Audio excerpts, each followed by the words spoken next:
No se observa curvatura ni movimiento de la Tierra a 12.000 metros de altitud desde un avión. Una vez que el avión comercial alcanza su altitud de crucero, mantiene la altitud y la velocidad constantes, con una trayectoria recta y estable, tal como lo demuestra el horizonte artificial y el giroscopio, antes de iniciar el descenso. Como se observa en los gráficos de rastreo de vuelo, estos registros reflejan las condiciones promedio de un vuelo típico. La altitud y la velocidad aparecen como líneas estables durante la mayor parte del vuelo, excepto al principio, ascenso, y al final, descenso. En un avión comercial a 12.000 metros de altitud, se puede llegar a ver a más de 600 kilómetros a la distancia. Incluso hay observaciones de hasta 800 kilómetros de distancia, realizadas con lentes infrarrojos y sensores especiales, como las hechas por el ingeniero J. Tolan, lo cual no cuadra con el modelo de la forma de la Tierra, pues se observa siempre un horizonte totalmente plano, sin curvatura, y una Tierra inmóvil debajo.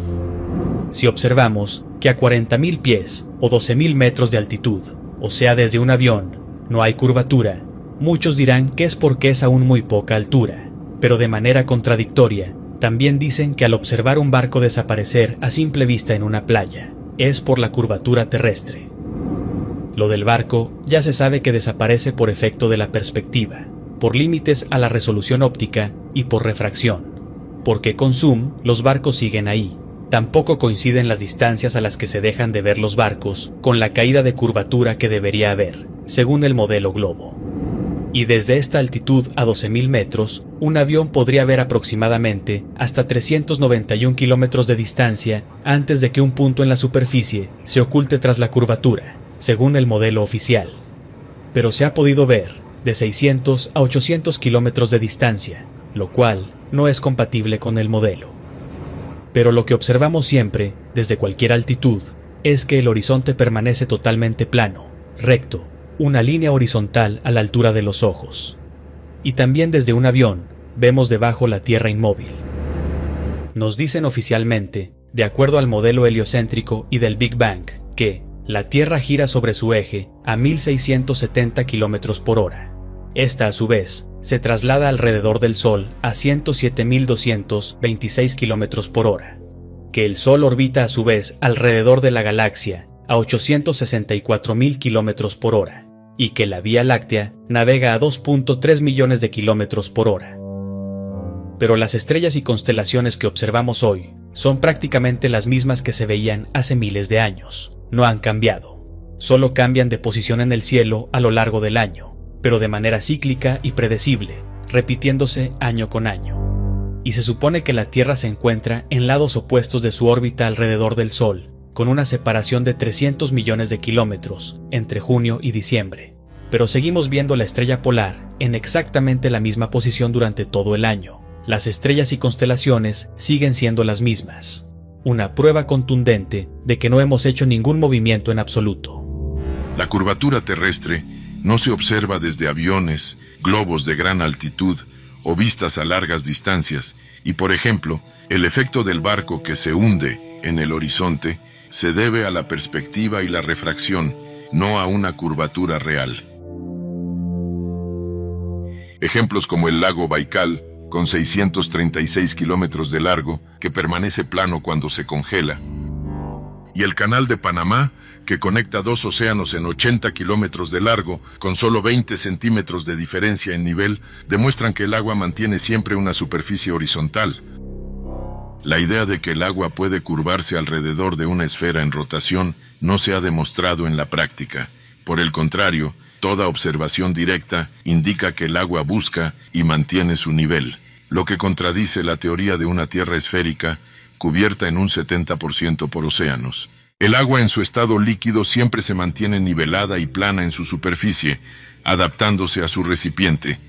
Esto lo podemos ver en diferentes escalas. Aunque se nos enseña que la gravedad es la responsable de mantener los océanos adheridos a una Tierra esférica que gira a 1.670 kilómetros por hora, esta idea contradice la física natural del agua. Algunos aquí mencionan una gota de agua, pero es un fenómeno distinto, causado por la tensión superficial, especialmente en pequeñas cantidades. Sin embargo, Este efecto es insignificante en grandes cuerpos de agua. Además, cuando una gota cae en una superficie o en una masa mayor de agua, inevitablemente se extiende y se nivela, confirmando que el estado natural del agua es mantenerse plana y horizontal en reposo. Nos dicen que la Tierra esférica está rotando constantemente de oeste a este a una velocidad de 1670 kilómetros por hora.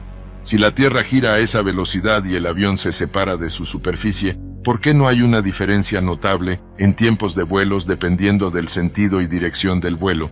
Por ejemplo, en vuelos que cruzan un país de este a oeste y de regreso.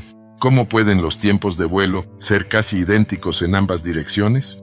Al volar hacia el este, el avión se mueve en la misma dirección que la rotación terrestre, pero a menor velocidad que esta, por lo que no debería alcanzar su destino tan fácilmente. En cambio, al volar hacia el oeste, el destino se acerca al avión por la rotación, a aproximadamente entre 1100 y 1600 kilómetros por hora, dependiendo la latitud, sumándose a la velocidad del avión, lo que debería reducir drásticamente el tiempo de viaje. Sin embargo, los tiempos de vuelo varían muy poco, y es principalmente por vientos en altura, como la corriente en chorro, jet stream, que sopla de oeste a este. Estos vientos pueden alcanzar de 200 a 300 kilómetros por hora, pero no se comparan con la supuesta velocidad de rotación de la Tierra.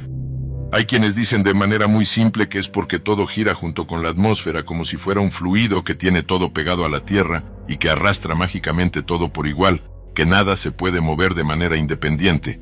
Pero en este caso, los dogmáticos heliocentristas se encuentran con varios problemas. Si toda la atmósfera fluye a 1600 kilómetros por hora hacia el este, ¿por qué los aviones que van en rumbo norte-sur no deben establecer cursos diagonales para compensar? Pero podemos observar corrientes de vientos y nubes impredecibles que se mueven en todas las direcciones, sin importar la supuesta rotación.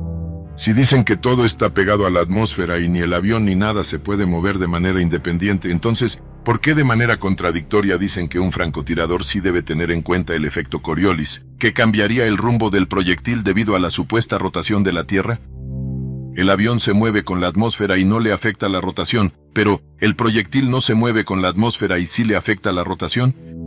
Según el modelo oficial, un avión al despegar podría heredar la velocidad de rotación terrestre, porque el avión y el aire ya se mueven con la Tierra, conservación de momento, pero este impulso se perdería rápidamente por la resistencia del aire o fricción atmosférica. También se vuelve inconsistente cuando se vuela en contrarrotación. Pero una vez en el aire y desconectado del suelo, el movimiento hacia adelante del avión depende únicamente del empuje de los motores para mantener la velocidad de viaje requerida. El aire no tiene suficiente densidad ni cohesión como para arrastrar un objeto tan masivo como un avión, que puede pesar entre 40.000 y 500.000 kilogramos. Y mencionan el ejemplo que les dieron en la escuela de la mosca, que vuela dentro de un auto, tren o avión. Dicen que podemos caminar dentro de un avión que va a más de 800 kilómetros por hora sin problema. Pero aquí hay que analizar, usar la lógica y el sentido común. Son casos distintos. En el auto, tren o avión, tú vas dentro de una cabina cerrada y el movimiento es rectilíneo uniforme. En el caso de la Tierra esférica, es un movimiento circular sobre su propio eje, y el avión está volando en la parte externa de esta. No es un sistema de referencia inercial. Además, no olvidemos que en este modelo existe también al mismo tiempo un movimiento de traslación. Si abres las ventanas del avión o auto, o pones a la mosca volando en la parte externa, por supuesto que sería afectada por el movimiento. O si colocas a la mosca volando sobre una pelota más grande que gira, por supuesto que la mosca se moverá independiente a esta. La atmósfera no puede arrastrar al avión, porque en este modelo esférico no es un sistema cerrado. La atmósfera está compuesta de aire y distintos gases con diferentes densidades. No puede arrastrar a un avión que pesa entre unos 40.000 hasta 500.000 kilogramos. Desde que el avión despega, vuela independiente al suelo, el movimiento hacia adelante del avión depende únicamente del empuje de los motores. Si estos se apagaran, el avión por su peso, y al ser más denso que el aire, caería. Así que no puede simplemente ser arrastrado por la atmósfera. Y la Tierra en el modelo esférico está rotando debajo del avión a 1600 km por hora o un poco menos dependiendo de la latitud. Es mucha velocidad, más de la velocidad del avión comercial. Claro que influiría en los tiempos de vuelo de ida y vuelta. El arrastre atmosférico no afectaría de forma significativa a objetos más densos. Los tiempos de vuelo constantes en ambos sentidos se explican mejor si la Tierra no gira. ¿Qué dice la navaja de Occam? En igualdad de condiciones, la explicación más sencilla suele ser la correcta. Tus sentidos te dicen la realidad del mundo donde vivimos. Que no nos movemos a velocidades exageradas en un espacio a la deriva. Eso es lo que nos dice la evidencia empírica, observable, medible, repetible y verificable. La tranquilidad de saber que estamos en un plano estacionario, especialmente creado para nosotros.